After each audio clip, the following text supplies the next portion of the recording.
Hello, hello, dear friends. Once again, we are here, us, the trio, with another research topic. Remember, we are going to meet you every Tuesday at 9 p.m.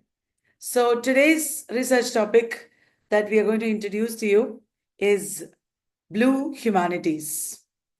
Now, Blue Humanities is a very in thing these days. In all exams, syllabi, it has already started being represented. And this is in the context of environmental humanities, environmental literature. So we have with us Dr. Lakshmi and Ankita Gangli. They are going to talk to you about it along with me. I will also contribute what I know.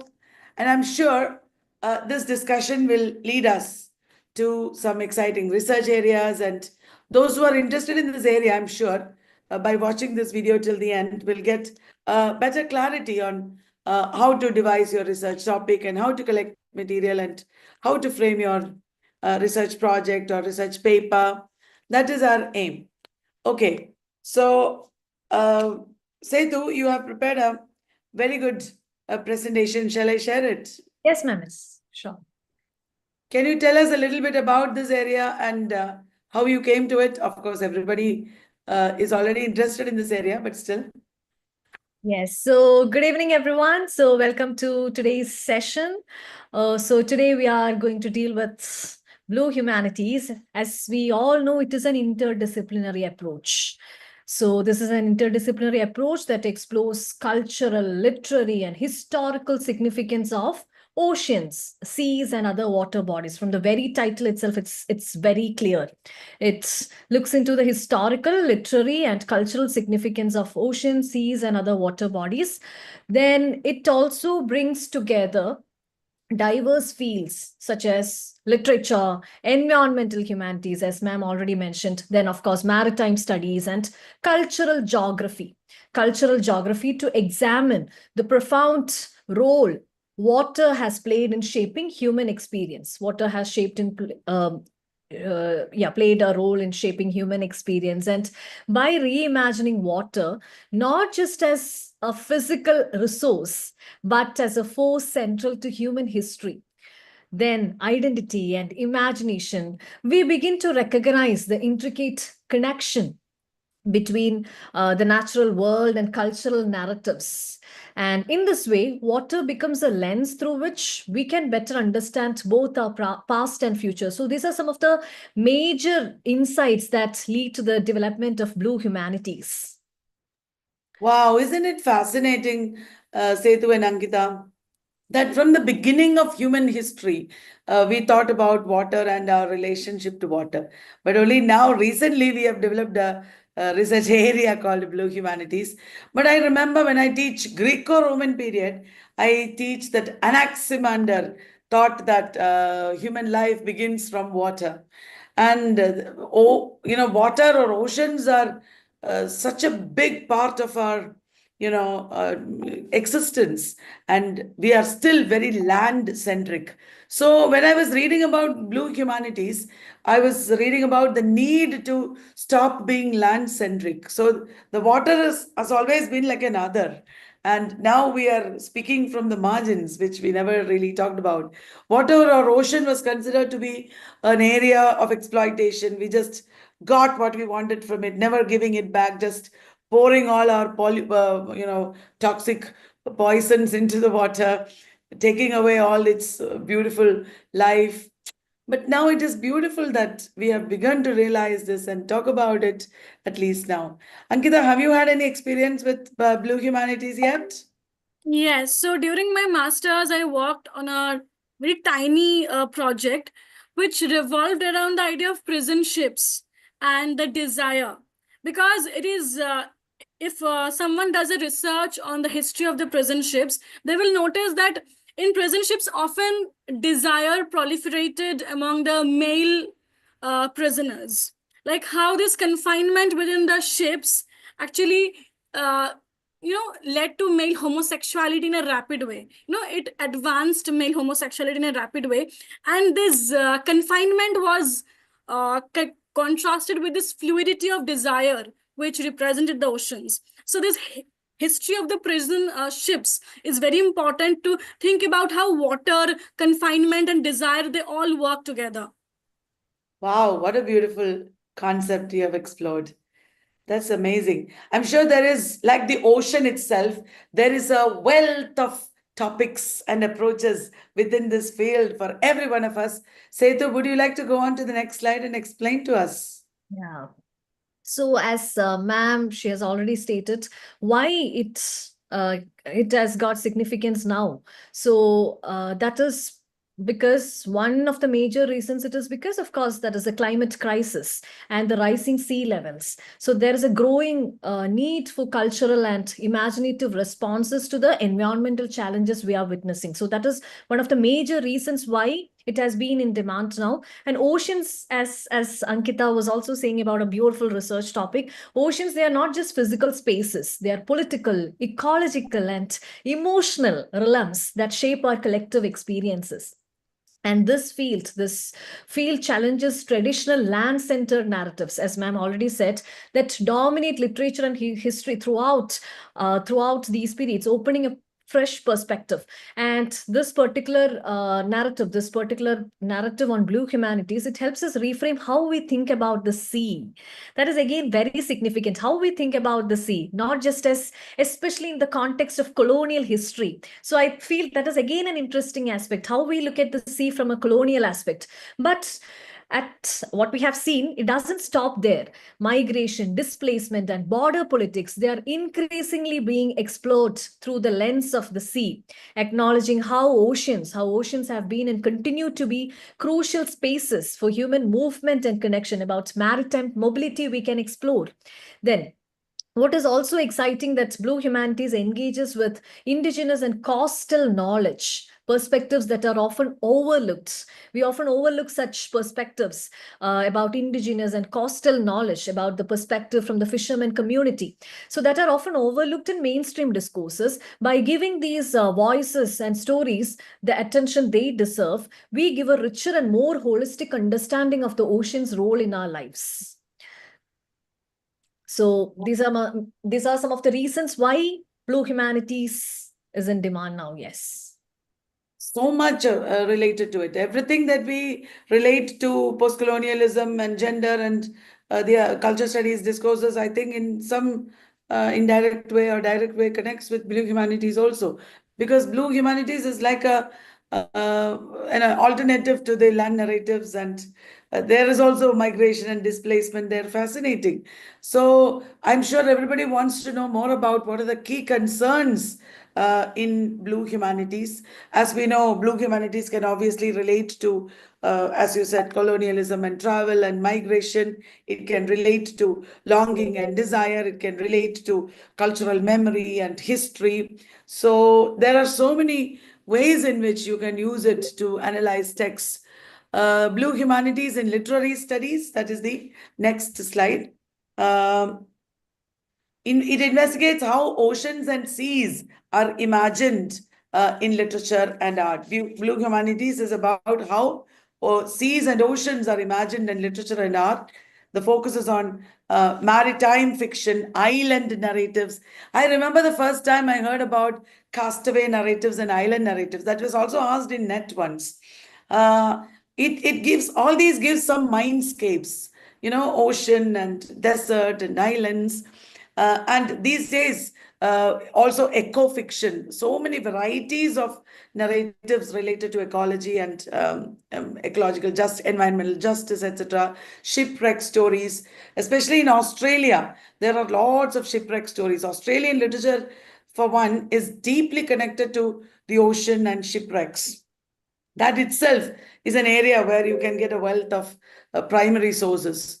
And blue humanities attends to symbolic and material dimensions of water, like fluidity, danger, longing, and transformation. Transformation reminds me of mermaids, the transformational capacity of the ocean itself. Remember, Diving into the Wreck by Adrian Rich is a random book or a work that I can remember, where the woman enters the water like a diver and she becomes transformed. She is then realizing her own power, and she is like a mermaid or a merman, she says. Wow, what a powerful poem is that, Adrian Riches. Blue Humanities, therefore, is about all the aspects of ocean human relationship, exploring how aquatic environments shape cultural memory and collective identity. Not only travelers in the sea, there are so many seafaring stories, not only Joseph Conrad's or Herman Melville's. I'm remembering in the school days, I read about Kontiki expedition. Kontiki expeditions, there are so many such expeditions by sea that we can read about. And all these are amazing ways of exploring this area, exploring also human and non-human relations in marine ecosystems. I'm reminded of the Ancient Mariner, the rhyme of the Ancient Mariner, where Ancient Mariner is finally freed from the albatross and the sin that he did when he identifies with a glowing fish around him. Wow. And the human and non-human relations in marine ecosystems through post-humanist and eco-critical lenses. Now, dear friends, it is not only through mainstream literature or classics that you can do research in blue humanities.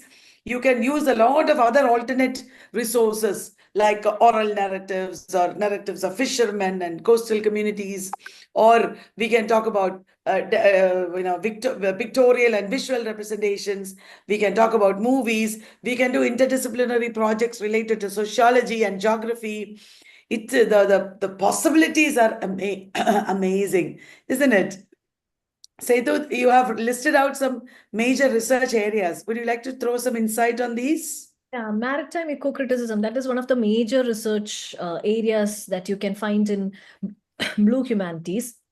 So there you can see how it blends environmental criticism with the study of maritime cultures. It explores how the ocean and sea life, they are portrayed in literature. As ma'am has already mentioned about a lot of works here, it explored how the ocean and sea life, they are portrayed in literature, and how those representations affect our understanding of environmental issues. Ankita, would you like to discuss about some of the Indian works on? Yes. So Indian writers, especially like Amitav Ghosh, and also many Bengali writers, specifically Manik Bandyopadhyay, Tarashankar Bandyopadhyay, they have written many works like Hashuli Baker Iti Kotha, Titash Ekti Nodir Naam. So there are many Bengali works as well. Also the works of Amitav Ghosh like Gun Island, The Hungry Tide, and also how myths like myths of Bono Bibi, how these myths have also been connected to these water bodies. It offers a very rich source of study, right? So you can also look at the English translations of various Bengali works, and also obviously English writings are available of Indian literature like Amitav Ghosh and many other writers. Also Victorian period, it offers a very rich source like writings of R.M. Ballantyne. So during the Victorian era, colonialism was at its peak, and water bodies were the roots through which colonialism spread, be it trade or defense or technological advancements. Everything was carried out through these water bodies. So Victorian period also offers a very rich site to work on this area of blue humanities. And also folk tales, right? Folk tales, be it Bengali or of any other region, this folk tales also will give you a very wonderful source. If you just look at, folk tales like Thakumar Jhuli. I have read Thakumar Jhuli and all. So there's folk tales of any region. So this folk tales, Victorian period, this will offer, give you wonderful sources where you can look at water bodies as not only sources of power, but as part of everyday life, right? So you can look at these areas as well. Wonderful. This is a beautiful concept, the concept of hydrocolonialism.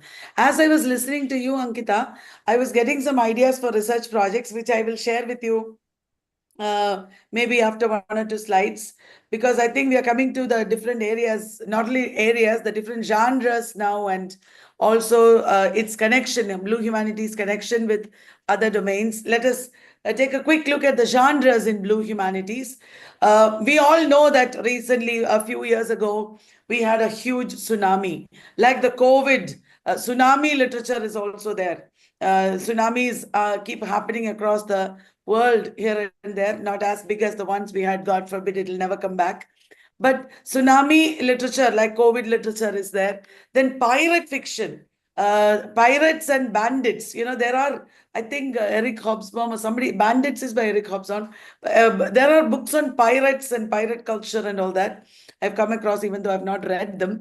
So that is also a wealth of information. That's also a wealth of, very great area where you can think of some research paper. Always try to write some research paper before you plunge into a PhD topic, so that you will get to know the area and you will know, especially because it's water, you should not just set your foot in and you might drown. So carefully, one by one step you should take when it comes to hydrofiction, island narratives and castaway stories, starting from Robinson Crusoe, eco fiction, climate narratives. If we just Google search, we will get a lot of names of texts and theoretical works based on all this, because I have already checked it out. And then after this, we are going to talk about the interdisciplinary connections of blue humanities with post-colonial studies, with memory studies, and gender studies. As I told you, I've got some ideas which I will now presently share with you. But before that, Setu, I would like to hear about your views before I plunge into my thoughts. So here you can see that as Ankita was also saying about post-colonial literature, about this colonial roots and about maritime exploration. And here, that is again an interesting area, hydrocolonialism, that also looks into all these aspects about this colonial exploration and how it's viewed these marine routes as for trading purpose and for other areas. So here you can see that this particular approach, post-colonial studies, that reconfigures the ocean as a critical site of imperial encounter and of course extraction and resistance. So how they view sea as a possible state of resistance. So it reminds us that these seas and oceans, they were not just routes for trades, but also for colonization, slavery, and resource exploitation. So again, through digital archives, as we already discussed about digital humanities, you can also look into this digital archives about mapping tools and collaboratively, like various storytelling platforms are also available. So we are now able to mediate the entangled histories of these colonial anxiety, resistance, and survival that's played out across these transoceanic spaces. So for that, we can also use various tools, digital archives, in order to explore all these aspects. Then, of course, through this approach, we can also challenge the Eurocentric maritime narratives. So instead of focusing only on colonial explorers or naval power, this approach centers indigenous, subaltern, and diasporic voices. We can also look into all these voices that speak to experience, that speak as experiences of displacement, speaks as experience of survival and cultural continuity across the seas. And of course, this intersectional lens that positions the ocean as a dynamic site of historical memory. We can also associate it with memory studies as well. How sea acts as a dynamic site of cultural memory. That we can also explore in the tsunami literature as well, how that shaped the cultural memory of survival. There are also various works on Japanese literature that are available on tsunami literature. So all these are important aspects when you look into, when you can work on post-colonial studies as well as blue humanities. Right. I'm fascinated to know, the possibilities of working on Japanese literature. But just to make things clear, let me take a very common example, the same Amitav Ghosh that Ankita was talking about, and also Derek Walcott. I remember teaching Derek Walcott and reading Derek Walcott. Derek Walcott has written lots of works based on sea. His epic poem, Omeros, being one, The Sea is History, Far Cry from Africa. So many poems are there, lots of works based on sea and ocean life is there as a metaphor, as a cultural memory, as Setu was saying. So maritime memory, history, colonial history, displacement, hybridity, all these can be related to the works of Derek Walcott and Amitav Ghosh. For example, ocean as symbolizing the past of the people and how they resisted in their narratives, in their poems. Derek Walcott's works are full of resistance, and Amitav Ghosh also talks about ocean as the vast space that contains history and memory. In Ibis trilogy, and almost the entire novel is about travel mostly through sea. So as Setu was saying, if you connect it with memory studies, collective memory, individual memory, and also how literature is resistance, how the intersection of history and identity is happening in these novels, in these novelists or writers. That is a very obvious example of how we can connect blue humanities with, post-colonial studies and memory studies. I think it's a very simple topic which you can take up for a research paper, or not perhaps a PhD because it might be overworked. But this is a wonderful way to start working on blue humanities if you think of Derek Walcott and Amitav Ghosh. And memory studies also. Zeta, would you like to explain this?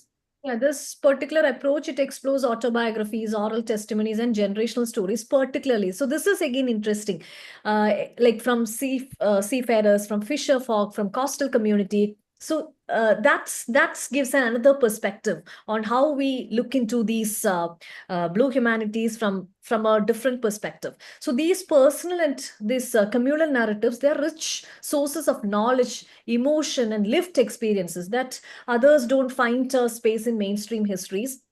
And it also looks at how memories of natural disasters, as we already discussed about tsunami literature, like tsunamis or cyclones, they become part of a collective environmental memory. These shared recollections, they don't just document loss or survival here.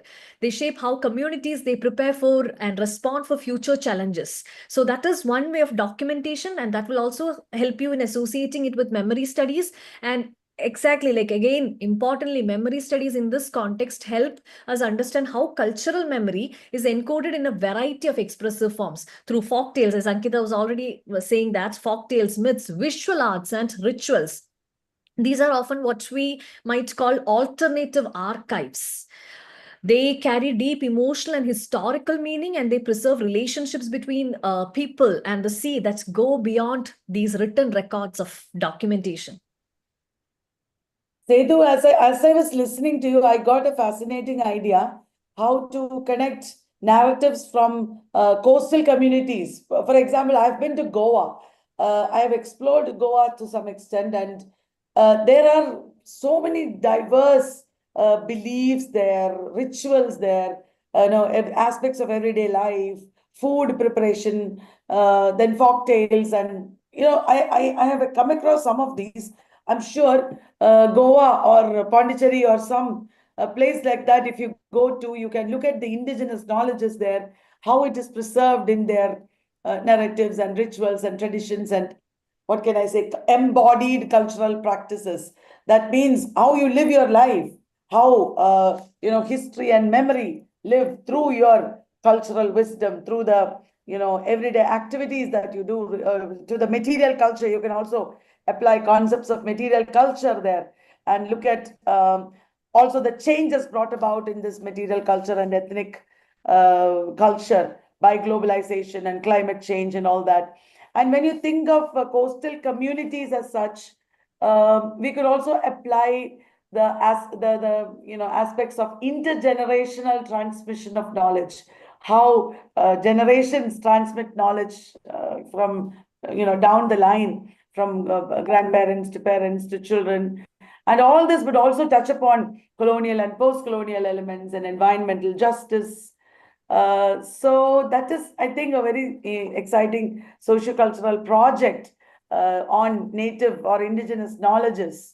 Where we're not talking about knowledge as something you get from universities, but knowledge as ecological, spiritual, and also historical. The alternative knowledges that we don't always take into consideration in our mainstream education. So, and you mentioned the word literal. Literal means, I think, shaped by the ocean. So whatever land-centric ideas we have might be a literal, Littoral, might have a literal alternative. When you look at it from the perspective of the ocean and fluidity, it might all be very different. What do you think of that? Do you think that's doable, this project? Yes. There is an ethnographic approach. We can incorporate an ethnographic approach as well. And And then before we move on to the next one, this is an idea that I was thinking even long ago in my conversations with somebody. I don't remember who now. We could look at not only literary texts, but we could look at cartography as a concept. I got this idea because Kamila Shamsi wrote a book called Cartography. It's a novel about two people. They are childhood friends and all, but cartography is, the mapping, like a map, the mapping of Karachi through their memory. So she has spelt it with a K for Karachi, but it is called cartography. So cartography, as you know, is called map making, and map making has always had a very important role in colonialism and also in post-colonial resistance. In this context, I have come across a book which is very interesting, How to Lie with Maps. That is the name of the book, How to Lie, How to Lie with Maps. Monmonier or somebody has written it, Monmonier, I think. In this book, he makes a very exciting proposition, saying that subjectivity is involved in map making. We always thought that map is an objective picture of a land, but the sense of space and place, these are subjective, as we know. Even maps are subjective. In the colonial period and even later, maps have been used as propaganda. And the proposition that Monmonier makes is that no map is objective. Every map is written with power structures, and there is the need in the post-colonial times to remap and reconceptualize space. So I have this amazing idea, which I think is amazing. You might not, I'm sorry. Because examine some post-colonial novels. When I teach post-colonialism, this struck me sometime. For example, Salman Rushdie's Grimace. It is about the world, the world becomes the nation. For 777 years, the flapping eagle, the protagonist, is traveling to all over the world and underground and to an alternative space. So the idea of space for the post-colonial subject is totally different from, for the post-colonial writer is totally different from what it had been in colonial times. In colonial times, the map boxed our nations and spaces into small entities, which they would come and conquer, and the white man would, possess that space. But in the post-colonial writers, you see a breaking free from these boundaries of space. Grimace is only one such example. Midnight Children, for example, how easily he traverses the entire subcontinent of India, moving from Kashmir to Bombay to Delhi to Agra to Dhaka to all over the region. Similarly, so, Amitav Ghosh also just goes everywhere. It is like a mental, remapping of the space which were always denied to them. So is Amitav Ghosh's Glass Palace. From Burma to India, sweep, that is the word, the sweep of the space that becomes the setting of the novel, that becomes the space of the post-colonial subjects in the novel. Maybe Ben Okri's Famished Road is also like that. A wealth of post-colonial literature is there where space is reimagined and inhabited in new ways. So I came across the word counter cartography. Not only literal map making, but the map of the mind, the map of the space of the mind, the map of the space of the literary work. In that sense, also, there is a counter cartography in post-colonialism, we can say, post-colonial literature. I think that is also a very fascinating idea. I was absolutely, bowled over by the prospects of doing such a project. I hope you think it is nice and doable. Like, I'm excited about it anyway. we are also excited about counter cartography. Yes. Yeah. So after my eloquence has come to an end. Let us move, since my eloquence has come to an end, let me move on to gender studies. Setu?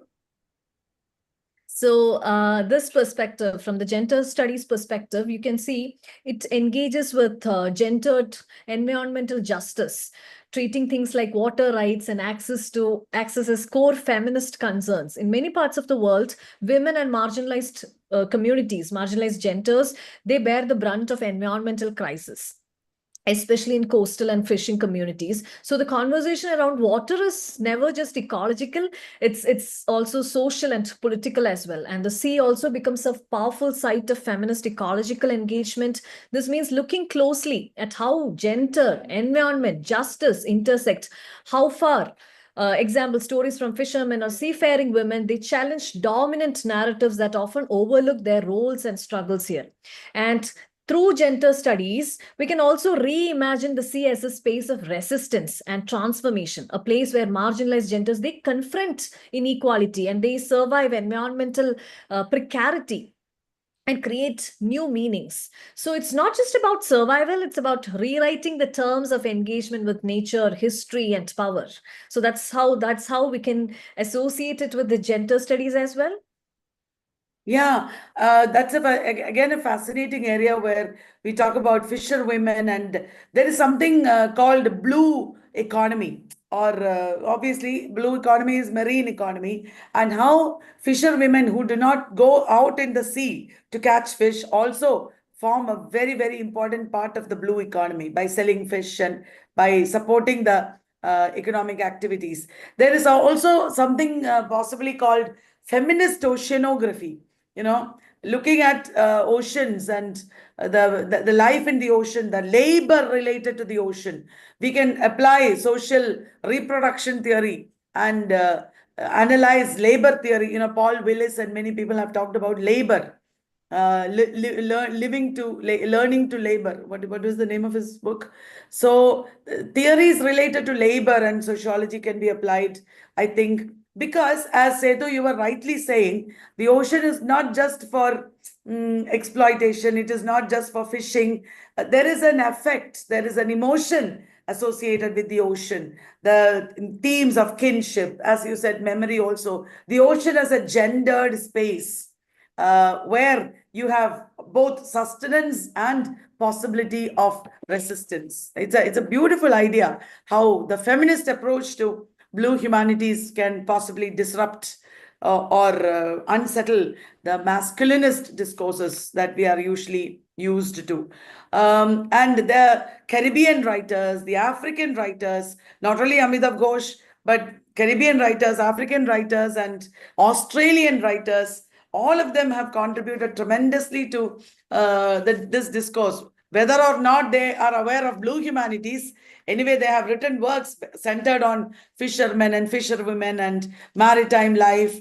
So these are areas where we can really find a wealth of information. And also, if we want to look at documents, people might be wondering, okay, all this is easy to say, but how do we get primary material? Because ultimately it comes to the practical difficulties. I'm sure there are lots of colonial documents which might be accessible from museums, etc.